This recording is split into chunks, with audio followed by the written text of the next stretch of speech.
Hello, everybody. My name is Mike Gaudette, and welcome back to another installment of Top 5 Albums, the series where I walk you through my 5 favorite albums from every year. In today's episode, we're going to be talking about the year 1971, another amazing year of music that saw the continued expansion of the styles that were developed in years prior, and we see the emergence of a lot of new groups and artists, and there are numerous different artists and bands who would release albums in 1971 that would be regarded as some of the best albums of their discography. So there was a lot of great stuff to come out of this year. And of all the years that we've covered so far in this series, I would probably say that this one was the easiest one to choose from because there were so many just amazing albums to come out of this year that the choices almost made themselves. So without further ado, here are my top 5 favorite albums of 1970. Okay, coming in at number 5 is Fragile by Yes, an amazing album that was a very big contribution to the progressive rock genre, and definitely one of my favorite prog rock albums of the early 70s. I think this album is a lot of fun, it's very adventurous, it takes a lot of chances, and it produced some really high quality songs from Yes's discography. And while Yes is a band that can be known for having a lot of songs that really stretch out and can range anywhere from 10 to 20 minutes in length, they hadn't started writing songs like that up to this point in their discography, and this would be the last album that they would put out before they would make that transition into a lot more longer and stretched out tracks. And that's not to say that this album doesn't have songs that are on the longer side, because it does, and this album features a really nice selection of tracks with varying moods from song to song. Like I said, a couple of these songs are on the longer side, and there are a couple of songs that are on the shorter side as well, which function kind of more like transitional tracks. The album opens up with their classic hit Roundabout, which I think is about as perfect of an opener as they could have chosen. And then from that point on, they deliver 8 more amazing tracks, with a couple of them being instrumental and then the remainder of them being vocal tracks. And from an instrumental perspective, these songs do a really great job of showcasing the amazing musicianship in this group, with Cans and Brahms being a very nice track to feature Rick Wakeman. Mood for a Day does a great job of showcasing Steve Howe's very impressive classical guitar chops. The Fish is a great track for featuring Chris Squire's impressive bass playing. And then there are other songs that do a great job of showcasing the entire band's musicianship on tracks like Roundabout, South Side of the Sky, Long Distance Runaround, and Heart of the Sunrise. And I think the writing all throughout this record was very ahead of its time for 1971, and I would consider this to be one of the best albums of Yes's discography. My personal favorite songs on here would be Roundabout, as well as Long Distance Runaround, which I think has one of the grooviest bass lines of this entire album. And I also love South Side of the Sky, Heart of the Sunrise, and We Have Heaven, which is a very beautiful, short, acoustic, folky type of track that I think functions very nicely as a shorter, sort of transitional track from side 1. But all in all, I think from front to back, this album is very solid. It does not have a song that I dislike. Like I said, the musicianship is just incredible. These songs do a great job of showcasing that, and the songwriting is very adventurous with lots of surprising elements, with really tasteful and colorful choices, which makes for just a very adventurous listen where you have no idea what's going to happen from one track to the next. And like I said, I think this is one of the best albums of Yes's discography. So that is my number 5 album. Now on to number 4.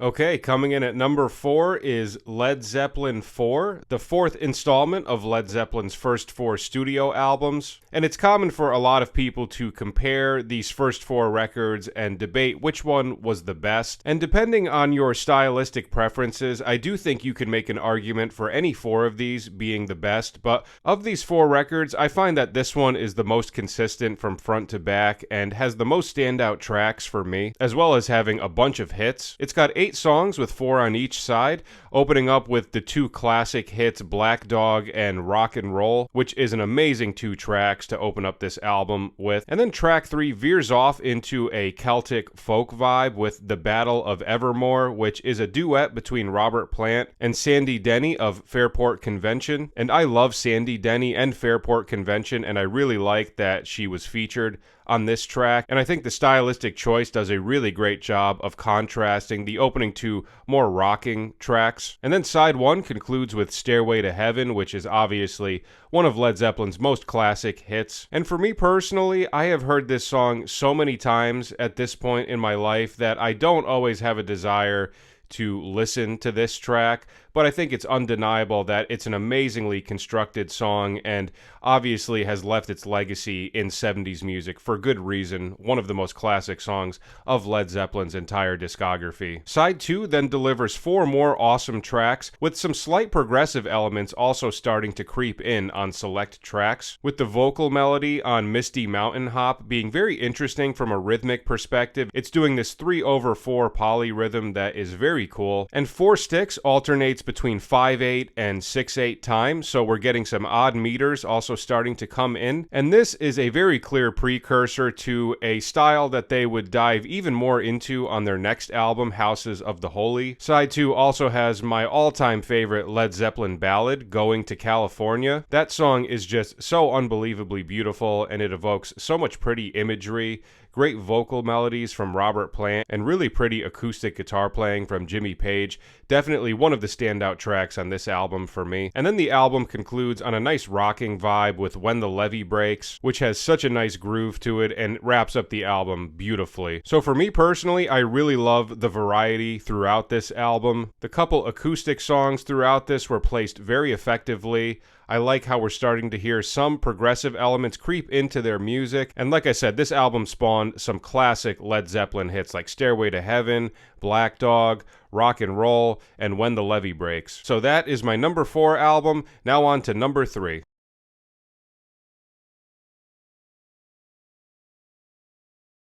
Coming in at number 3 is Blue by Joanie Mitchell, regarded by many as the best album of her discography, and some people will even say it's the best album of all time. And for me, it is not my number 1 favorite album of her discography, but it definitely would make my top 3. This is one of those albums where as I'm listening to it, I am just amazed at how many incredible songs there are all throughout this. Just back-to-back amazing tracks from beginning to end. And on this album, Joanie had started using the Appalachian dulcimer, which creates this really interesting sound that we hear throughout the album. And from an instrumentation standpoint, we get a really nice contrast from track to track, with some songs being centered around the dulcimer, some being more guitar-centered, and some being more piano-centered. So I also really appreciate this album from an instrument standpoint. And to me, that dulcimer is such a key ingredient to the sound of this album. Whenever I think about this record, I always associate it with that instrument. And these songs are very stripped down, with the majority of them just being Joanie playing and singing by herself. But we get a couple of tracks with a drummer, as well as a couple of tracks that feature James Taylor,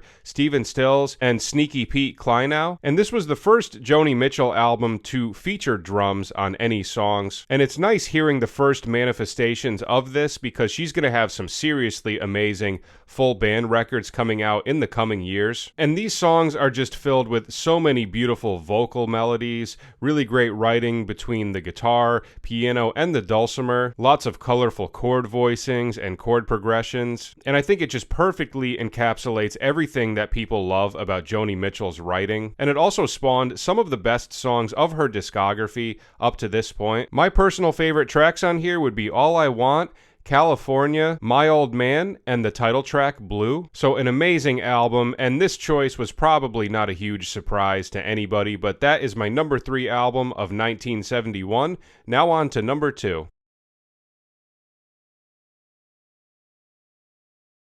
Okay, coming in at number 2 is Tapestry by Carole King, another absolutely legendary record from a female singer-songwriter. And a lot of the feelings that I had about Joanie Mitchell's Blue are very similar to how I feel about this album. Again, just one incredible track after another. It's got 12 songs and really showcases Carole King's dynamic sense of songwriting, with lots of different moods and feels from track to track, but packaged in a very cohesive way. With this great blend of groovy and more rocking tracks like I Feel the Earth Move, It's Too Late, Beautiful, Where You Lead, and Smackwater Jack. And it has a really beautiful handful of ballads like So Far Away, Home Again, Will You Love Me Tomorrow, which actually has some beautiful background vocals from Joanie Mitchell, and the title track, Tapestry, which is another beautiful ballad. It also features a couple of songs that other people have recorded and gotten big hits off of,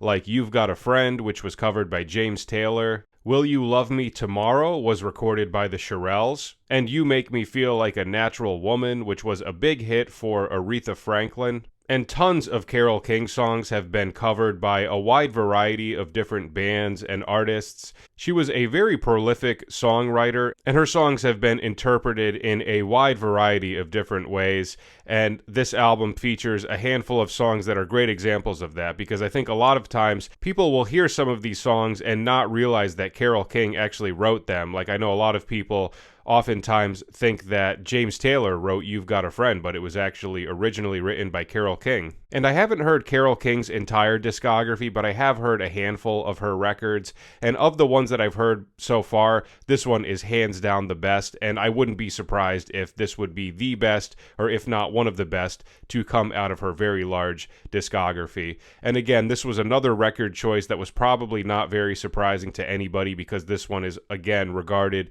as a classic from 1971, and some people will even say this is another one of the greatest records of all time. So that is my number 2. Now for the grand reveal, here is my number 1 favorite album of 1971.